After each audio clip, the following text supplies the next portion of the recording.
नमस्कार, मैं हूं रितेश पाठक। BNI में आपका स्वागत है। बात करेंगे मुंबई के प्रमुख खबरों की। मुंबई के आजाद मैदान में अंशकालीन कर्मचारी महासंघ के बैनर तले हजारों की तादाद में कर्मचारियों ने धरना प्रदर्शन किया और उन्होंने सरकार के समक्ष अपनी विभिन्न मांगों को भी रखी।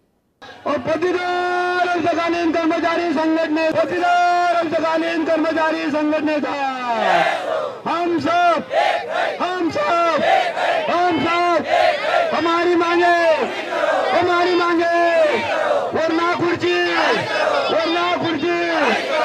हम सब पदवीधर अंशकालीन कर्मचारी संगठन का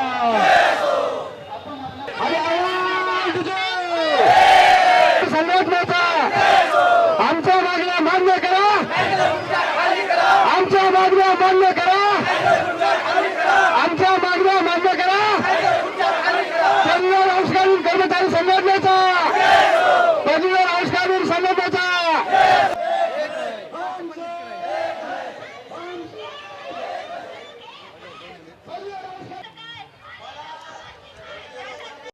इस समय हम मुंबई के आजाद मैदान में बैठे। आपको बताना चाहेंगे अंशकालीन कर्मचारी संगठन के हजारों की तादाद में यहाँ पे महाराष्ट्र के विभिन्न जिलों से लोग आए हुए हैं और इनकी प्रमुख मांगे क्या है। ये सरकार के खिलाफ एक धरना प्रदर्शन कर रहे हैं। इनसे जानते हैं कि इनकी प्रमुख मांगे क्या है और आवरण अनशन पर क्यों बैठे।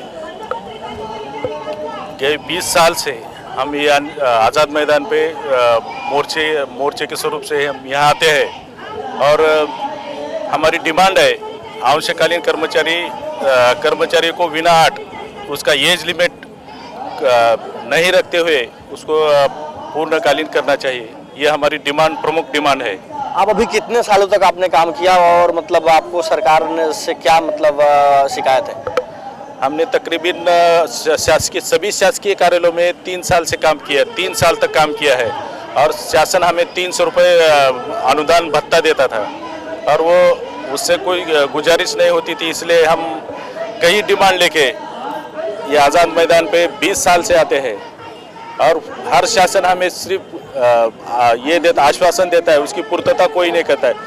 शासन ने आज तक 35,000 का अध्यादेश निकाला है, फिर भी हमें आज तक परमानेंट नहीं किए हैं। इसलिए हमारी आज डिमांड है बिना 8 हमें शासन सेवा में लेने की हमारी डिमांड है सर। इस बाबत को आपकी मतलब किसी मतलब संबंधित मंत्रियों अधिकारियों से बातचीत हुई? सभी मंत्रियों से बातचीत हुई है लेकिन सिर्फ आश्वासन देते हैं, उसके सिवाय आज तक हमारे इसमें कोई नहीं आया सर। आपसे आखिरी सवाल, मतलब आज के बाद आपके आगे की मतलब रणनीति क्या होगी? आप आवाज़ कहाँ उठाएंगे? हमारी आवाज़ आज हमारा ये लास्ट का आंदोलन है सर। आज हम यहाँ से लेके ही जाने वाले हैं। हम ऐसा खाली हाथ से यहाँ से आज़ाद मैदान से नहीं जाने वाले हैं। मैं वसीउद्दीन इनामदार नांदेड़ डिस्ट्रिक्ट के भोकर तालुके से आया हुआ पदवीधर अंशकालीन कर्मचारी। महाराष्ट्र के अंदर आदरणीय शरद चंद्र जी पवार महाराष्ट्र के CM थे। उस वक्त 1997 से 2003 तक एक योजना लागू की गई। सुशिक्षित बेरोजगार जो सेवायोजन कार्यालयों में अपने नाम की नोंदनी कर चुके, जिनका एज 21 साल पूरा हो चुका, वैसे लोगों को महाराष्ट्र शासन द्वारा दरमाहा 300 रुपये मानधन के तहत रोजगार स्वरोजगार विभाग से कॉल दिया गया और ऑर्डर देकर उसकी जो उपलब्धता थी जिला अधिकारी कार्यालय मार्फत तहसील कार्यालय में दरमाहा 300 के हिसाब से ये जो काम किए गए लोग, जिनका आज भी तहसील के अंदर रिकॉर्ड उपलब्ध है, हाजिरी रजिस्टर है, पेमेंट उठाए 300 रुपये के हिसाब से, उसका पूरा रिकॉर्ड रहते हुए भी हमको बाद में 2003 के बाद योजना बंद करने के बाद एक प्रमाण पत्र दिया गया। उस प्रमाण पत्र के तहत अगला एक परिपत्रक 30 जनवरी 2004 को महाराष्ट्र शासन द्वारा निकाला गया, जिसमें कर्मवारी अनुसार जनगणना कर्मचारी के बाद पदवीधर अंशकालीन कर्मचारी को थेट शासन सेवा में नियुक्ति देने का अध्यादेश था। वो अध्यादेश का अमल बजावनी अभी तक महाराष्ट्र शासन ने नहीं की। उसकी वजह हम जानते हुए इसी आज़ाद मैदान में 2009 के अंदर धरने आंदोलन दिए गए। उस वक्त तत्कालीन मुख्यमंत्री अशोकराव चौहान के साथ हमारी वर्षा पे जब बैठक हुई, महाराष्ट्र के कुछ सचिव लोग, जिसमें सुधीर ठाकरे के जैसे कुछ सचिव भी थे, जिन्होंने मुख्यमंत्री अशोकराव चौहान साहब को कहा कि हम ये लोगों को थेट नियुक्ति नहीं दे सकते, क्यों कि ये जो लोग हैं इनको थेट नियुक्ति देने को अपने को सुप्रीम कोर्ट का एक आदेश लागू हुआ, जो उमा रानी के आदेश के अंदर यह है कि थेट नियुक्ति नहीं दिया जा सकती। इसलिए हमको उस वक्त 27/10/2009 को एक अध्यादेश फिर से निकला 10% समांतर आरक्षण का।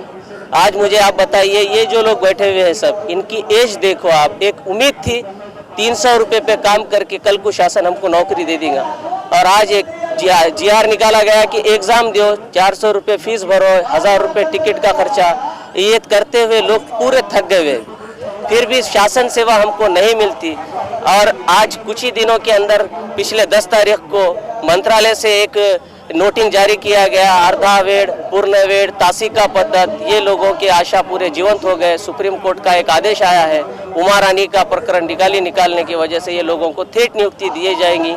इनकी पूरी मालूमात शासन अपने अपने विभागों से मंगाने का एक काम जारी किया है। उसमें शासन ने ये भूल गया कि इनके ही तहत, इनके भेजे हुए ऑर्डर के तहत ये पदवीधर अंशकालीन कर्मचारी पिछले 14 साल से लड़ रहे हैं। शासन हमको भूल गया, जबकि सबसे पहले शासन ने हमारी मालूमात मंगानी चाहिए और हमको थेट नियुक्ति देना चाहिए। उसी उम्मीद को लेकर आज भी पूरे महाराष्ट्र से ये 300 रुपये के एक छोटे से मानधन में महीने के 300 रुपये महीने में काम करने वाले लोग इस उम्मीद से बैठे हैं कि शासन हमको थेट नियुक्ति देना चाहिए, और हम यहाँ से थेट नियुक्ति लिए बगैर जाने वाले नहीं हैं। आज ये शांतता से चल रहा हमारा, कल को कुछ भी हो सकता, चाहे जान जाए कुछ भी जाए, रोटी का सवाल है और हर एक के पेट का सवाल है।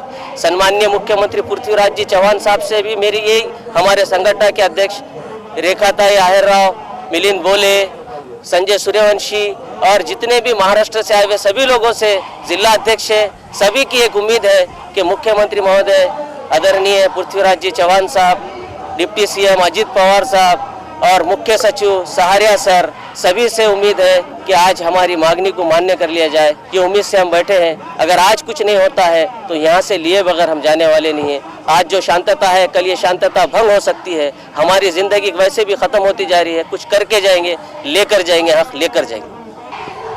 तो आपने देखा किस प्रकार से कर्मचारी अपना दर्द बयां कर रहे थे। इन्होंने साफ तौर पे कहा है कि 300 रुपये एक न्यूनतम मानदेय पाने के बावजूद भी इन्होंने सरकार की सेवा की, और इन्होंने खास तौर पे भी कहा कि अभी तो हम एक अंगड़ाई है, आगे और लड़ाई है। इन्होंने साफ तौर पे इन्होंने एक मैसेज दिया है सरकार को कि यदि इनका जो है मांग जो है, इनकी समस्याओं को मांग सरकार नहीं मानती है तो ये किसी भी हद तक जा सकते हैं और अनावरण अनिश्चितकालीन हड़ताल भी करेंगे। कैमरामैन शमशाद के साथ रितेश पाठक, BNI मुंबई। तो फिलहाल बस इतना ही, दीजिए हमें इजाज़त। ताज़ा तरीन खबरों के लिए देखते रहिए BNI। नमस्कार।